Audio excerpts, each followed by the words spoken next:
आप सोच रहे हैं इस देश के कायर, कमजोर, कंप्रोमाइज्ड, सरेंडर कर चुके देश के प्रधानमंत्री नरेंद्र मोदी जी ने भारत देश की साख 140 करोड़ लोगों के भविष्य को ट्रंप के आगे घुटने टेक कर दांव पर लगा दिया है। हमारी घेराबंदी की, हमारी महिलाओं से जो बदतमीजी कर सकते हैं, जो भी कर सकते हैं वो उन्होंने किया। और हमारी बहनों को आज ट्रंप की प्रेस सचिव का बयान वायरल हो रहा है। ट्रंप की प्रेस सचिव का जो बयान है वो आज सब सुन रहे हैं। उसमें वो कह रही हैं कि हमने जो कहा था भारत रूस से तेल नहीं लेगा, वो कह रही हैं हमारे कहने के बाद, ट्रंप के कहने के बाद नरेंद्र मोदी सरकार ने रूस से तेल लेना बंद कर दिया था। ये मैं नहीं कह रही, ये मोदी सरकार में उनकी प्रवक्ता जो है वो कह रही हैं।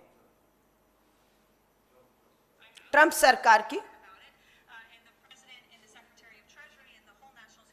मैं आपको सुना रही हूँ। I have spoken to the president about it, and the president and the Secretary of Treasury and the whole national security team came to this decision because our allies in India, as you know, Lalit, have been good actors and have previously stopped buying sanctioned Russian oil.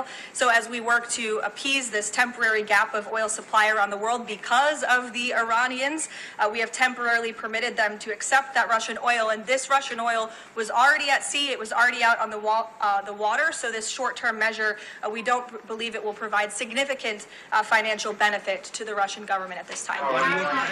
वो कह रही हैं, आधिकारिक रूप से press वार्ता कर रही हैं और कह रही हैं ट्रंप ने प्रधानमंत्री मोदी से बात की, रशिया से तेल नहीं लेना, उन्होंने तेल लेना बंद कर दिया था और हमने इसीलिए जो टैरिफ था उसे हमने तब कम कर दिया क्योंकि रशिया से अब किल्लत आ गई है। तो अब हमने, ट्रंप ने प्रधानमंत्री मोदी को कह दिया अब रशिया से तेल 1 महीने के लिए आप ले सकते हैं।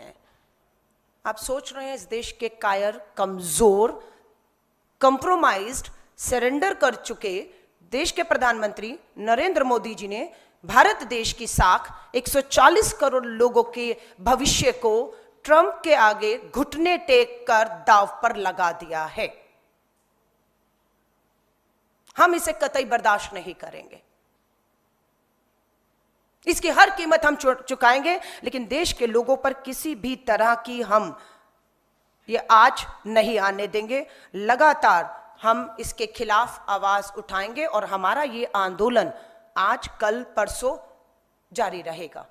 मेरी 2 दिन की राष्ट्रीय कार्यकारिणी की बैठक थी। राष्ट्रीय अध्यक्ष को इंदिरा भवन आना था मेरी कार्यकारिणी के सदस्यों को मिलने।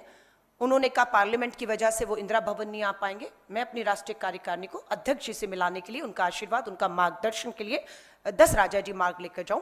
हम अपनी पूरी राष्ट्रीय कार्यकारिणी जो देश भर से मेरी पदाधिकारी थी वो कल 10 राजा जी मार्ग पहुंचती हैं। और उसके बाद साथ में ही बताया गया कि सेना के प्रमुख का घर है तो हमारी गाड़ियों को वहां खड़े करने की इजाजत नहीं थी, उन्हें आगे कहीं ले जाया गया है। तो जब हम राष्ट्रीय अध्यक्ष को मिलकर बाहर आए, हमने देखा गाड़ियां नहीं है, गाड़ियां आगे लेगी। तो हम सब लोग आराम से वॉक करके अपनी गाड़ियों की तरफ जा ही रहे थे कि पुलिस ने पूरी तरीके से हमारी घेराबंदी की।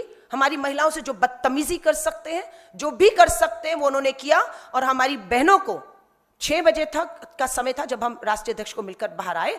6 बजे से लेकर रात को 8 बजे तक 2 घंटे तक गैर कानूनी तरीके से मंदिर मार्ग थाना, तुगलक लेक थाने में, कहां थानों में हमारी बहनों को बिठाया गया। मैंने वीडियो भी जारी किया कि मैं लगातार एसएचओ से, कमिश्नर से बात करने की कोशिश कर रही हूं कि क्या दोष, क्या अपराध में आपने शाम 6 बजे के बाद हमारी बहनों को उठा कर। तो उनका यही कहना था कि आप द पीएम इज कंप्रोमाइज्ड का जो कैंपेन चला रही हैं उसे बंद कर दीजिए।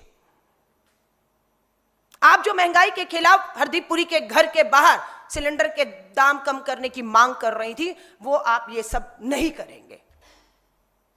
हम दिल्ली पुलिस को बता देना चाहते कि आप देश के गृह मंत्री के आदेश पे जो कुछ भी कर रहे हैं, हम आदेश उस संविधान का मानेंगे जो लोकतंत्र के तहत हमें अगर कुछ गलत देश में हो रहा है तो उसके खिलाफ आवाज उठाने को कहेगा। बिल्कुल हम द पीएम इज कंप्रोमाइज्ड की जो हमारा देश भर में कैंपेन है वो हम यूं ही चलाते रहेंगे जब तक देश के प्रधानमंत्री अमेरिका की, ट्रंप की नाजायज मांग, ब्लैकमेलिंग से बाहर आप नहीं आते, तब तक ये रहेगा। आप जितनी एफआईआर करनी हो, जितनी बार थानों में बुलाना हो, जितना हैरास परेशान करना हो, जेल भी भेजकर आपने हमारे युवा कांग्रेस के साथियों को देख लिया, आप महिला कांग्रेस की भी हमारे साथियों को जेल भी भेज दीजिए, लेकिन हम अपना ये कैंपेन अभियान पूरे देश व्यापी लेकर जाएंगे।